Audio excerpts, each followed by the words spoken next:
Bien, buenas tardes, estudiantes. Hoy vamos a dar lo que son las teorías de las causas y corrientes de la epidemiología. Como ustedes ven, vamos a empezar con una pregunta. ¿Cómo la epidemiología ha incluido la dimensión sociocultural a lo largo de su historia? Esta pregunta se basa sobre el supuesto de que la epidemiología no puede prescindir de semejante inclusión. La práctica de la epidemiología poblacional supone el mismo referente empírico que las ciencias sociales, como vamos a estar viendo, las poblaciones humanas concretas. El hecho de haber tenido que investigar e informar intervenciones sobre poblaciones humanas concretas ha puesto a la epidemiología en la situación ineludible de representar de alguna manera la realidad sociocultural, que es el objeto de estudio de las ciencias sociales y de describir cómo esa realidad se relaciona con los estados de salud y enfermedad de las poblaciones. En la teoría de la causalidad de enfermedad vamos a ver varias. Dentro de ellas están las teorías supernaturales, las teorías hipocráticas, está la teoría miasmática o de miasma, está la teoría del contagio, la teoría de los gérmenes, que va a ser mostrada por vía de los postulados de Hennes-Koch. Y está la teoría epidemiológica clásica y la multicausalidad y causal de Webb, que esta va a ser la causa mostrada por la vía de los postulados de Hill. En los postulados de Helmholtz, algunas veces llamado el determinismo puro, el agente siempre está presente en cada caso de la enfermedad. Eso es un postulado que siempre ha sido llevado a la práctica porque para que exista enfermedad tiene que estar presente el agente. No ocurre en cualquier otra enfermedad al azar o parásito no patogénico, un agente o una enfermedad como tal. Y puede ser aislado y si se expone a sujetos sanos, causará la enfermedad como tal. De hecho, para que se produzca la enfermedad, siempre va a existir la triada epidemiológica, que va a ser el resultado de la fuerza dentro de un sistema dinámico que va a estar siempre consistiendo en lo que es el agente de la infección, el huésped y el ambiente como tal, que van a ser los que causan la enfermedad. Conjuntamente, cuando evaluamos la teoría epidemiológica, de la teoría epidemiológica sale lo que es la cadena epidemiológica, que nosotros vamos a estar estudiando posteriormente en la asignatura. Dentro de la teoría epidemiológica clásica están los agentes. Dentro de estos agentes están los organismos vivos, que todos sabemos, están los químicos exógenos, están las características genéticas del individuo, está el estrés y los factores psicológicos que pueden ser desencadenantes de enfermedades también, al igual que algunas de las características genéticas o genéticas que pueden ser causa de enfermedades también. Están los elementos nutritivos, en dependencia de la dieta o la alimentación que tenga cada individuo, puede ser una de las causas de enfermedades de la persona. Están los químicos endógenos también, están las fuerzas físicas o mecánicas también que pueden provocar enfermedades. Y existen también los agentes que tienen características como infectividad, patogenicidad y virulencia, que esta van a ser la habilidad para causar serias enfermedades. Estos pueden ser transmitidos al huésped a través de vectores, de virus, de cualquier otro tipo de agentes causales que vamos a estar viendo también nosotros. Dentro de los factores del huésped van a estar la inmunidad y la respuesta inmunológica, un factor muy fundamental, en dependencia de la respuesta inmunológica o del nivel de inmunidad que tenga el individuo, va a ser si pueda existir una enfermedad en el individuo o la persona como tal.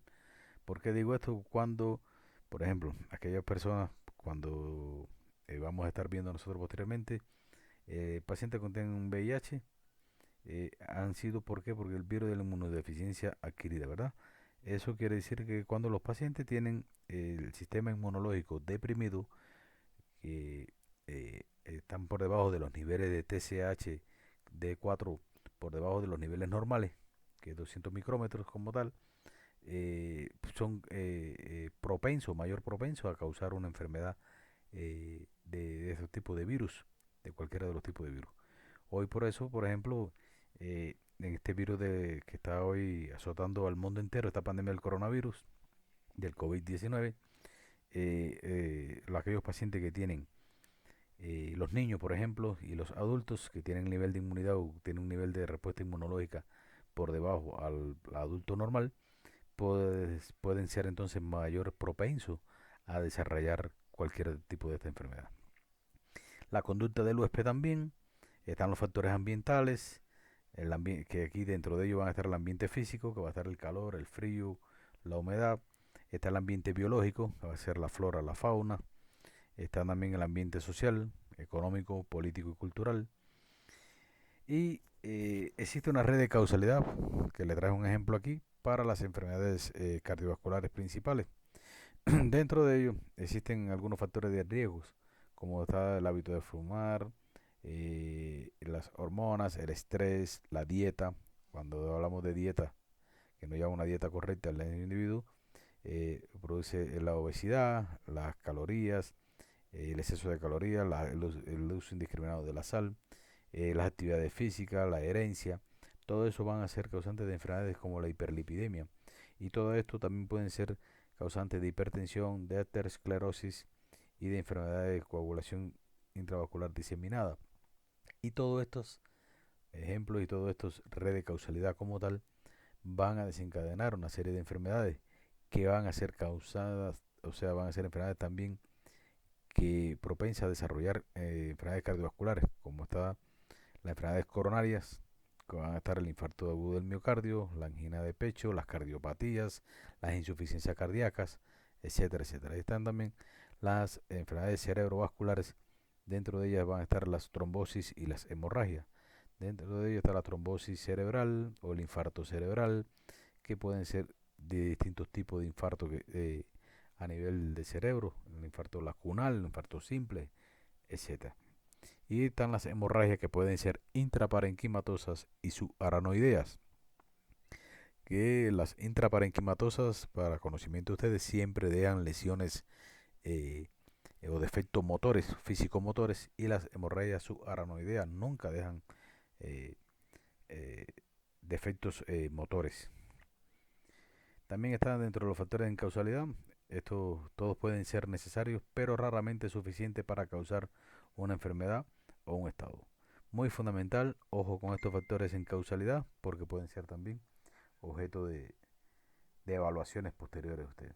Dentro de ellos están los predisponiendo, que ahí vamos a ver la edad, el sexo o enfermedades previas que pueden crear un estado de susceptibilidad a la gente de la enfermedad.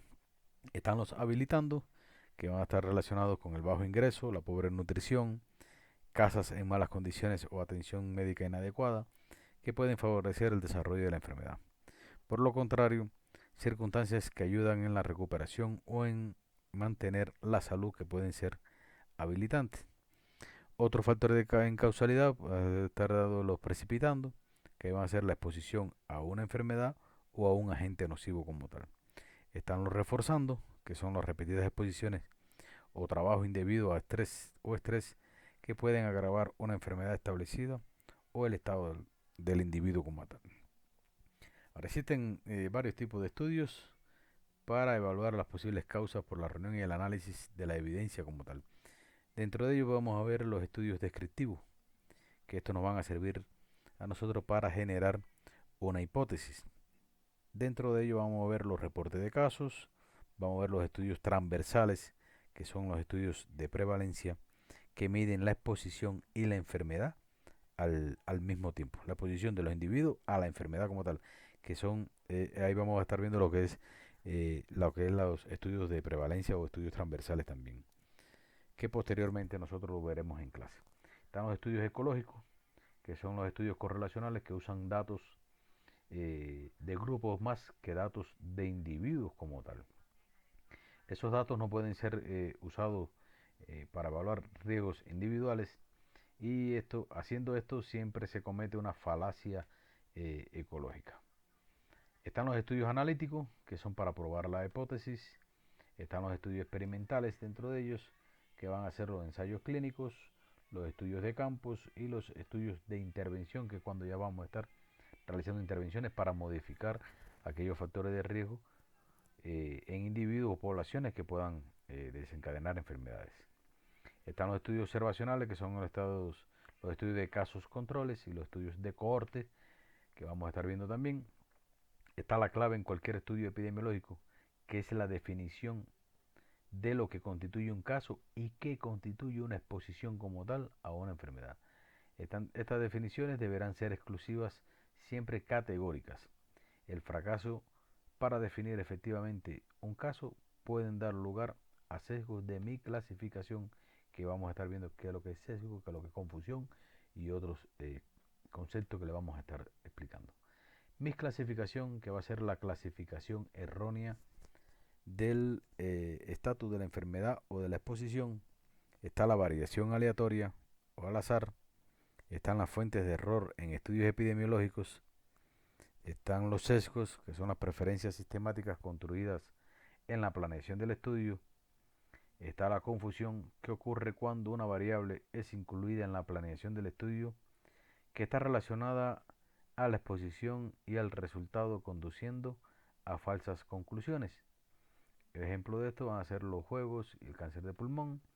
Está la interacción o modificador de efecto, que ocurre cuando la magnitud de la asociación entre el resultado y la exposición difieren de acuerdo al nivel de una tercera variable. Está el efecto, que puede ser nulificar o aumentar la asociación. Ejemplo de esto va a ser el género, la fractura de cadera, modificado por la edad. eh, que también en este contexto, en este ejemplo, hablamos de género y la fractura de cadera, hay individuos, o sea, personas adultas en edad geriátrica, que padecen de enfermedades como es la osteoporosis, que son eh, con un alto índice de fracturas de cadera por la edad también.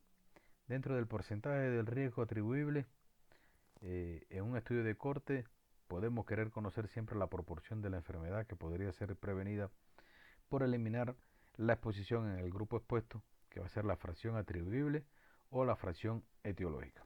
Ahora bien, para estimar el riesgo atribuible a la población, para una población más allá del grupo de estudio, debemos siempre conocer lo que es la prevalencia de la enfermedad en la población total, nunca eh, a un grupo determinado de población. Se escoge siempre la población total. ¿Por qué? Porque en dependencia la prevalencia nos va a dar un índice de la cantidad de casos que pueden ser, o sea, puedan presentar o desarrollar una X enfermedad. Dígase el cáncer pulmón, dígase hipertensión, dígase la diabetes, que siempre nosotros evaluamos lo que es la incidencia y la prevalencia de las enfermedades a nivel municipal, a nivel de provincia, a nivel de estado, a nivel de país también y a nivel mundial.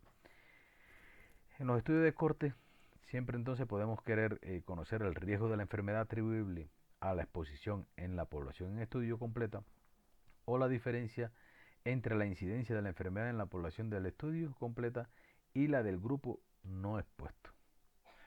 Aquí vemos el porcentaje del riesgo atribuible a la población, que en un estudio de corte podemos querer conocer siempre la proporción de la enfermedad que podría ser prevenida eliminando la exposición en la población en estudio completo. Ahora bien, aquí tenemos una tabla, unos ejemplos de comparando lo que es el riesgo relativo entre el cáncer de pulmón y las enfermedades coronarias. Ahí podemos ver que los fumadores son 14 veces más probables que desarrollen cáncer de pulmón que los no fumadores. Y los fumadores son 1,6 veces más probables que desarrollen enfermedades coronarias que los no fumadores. Por eso, el tabaquismo es un fuerte factor de riesgo para el cáncer de pulmón que para la enfermedad coronaria. Ahora, cuando vemos lo que es comparando los riesgos atribuibles entre la diferencia de riesgo y la fracción etiológica, el cáncer de pulmón está a un 130, hay una diferencia de 130, y en las enfermedades coronarias de 256 individuos, entre fumadores y los no fumadores. El exceso del cáncer de pulmón siempre atribuible a tabaquismo es de un 130%. Y el exceso de, o sea, un 130 por cada 100.000 individuos. Y en las enfermedades coronarias es atribuible al tabaquismo, que es de 256 por cada 100.000 personas que sean fumadoras. Si el tabaquismo es causal, eliminar los cigarros siempre deberá salvar más fumadores de enfermedades coronarias que del cáncer de pulmón. Y por último aquí, comparando lo que son los porcentajes del riesgo atribuible, eh, vemos que el cáncer de pulmón está a un 92% y la enfermedad coronaria a un 38%. Casi el 92% de los pacientes con cáncer de pulmón podrían ser eliminados si los fumadores en este estudio no fumaran como tal, fíjense.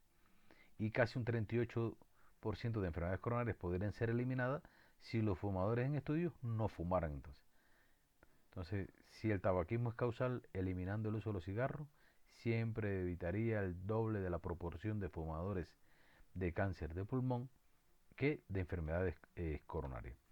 Hasta aquí esta clase que nosotros queremos para que ustedes tuvieran. Sí decirle que de esta clase los objetivos fundamentales les diría yo que tendrían que estar evaluando lo que son las teorías de la causalidad. Ojo con esto, que le pueden ser objeto de exámenes a ustedes. Están también lo que es la teoría ecológica, la teoría epidemiológica, o sea, la teoría epidemiológica clásica, cuando vemos lo que es los agentes, cuáles son los componentes aquí, y lo que vemos que pueden ser causantes de enfermedades, los factores del huésped, los factores ambientales, etcétera.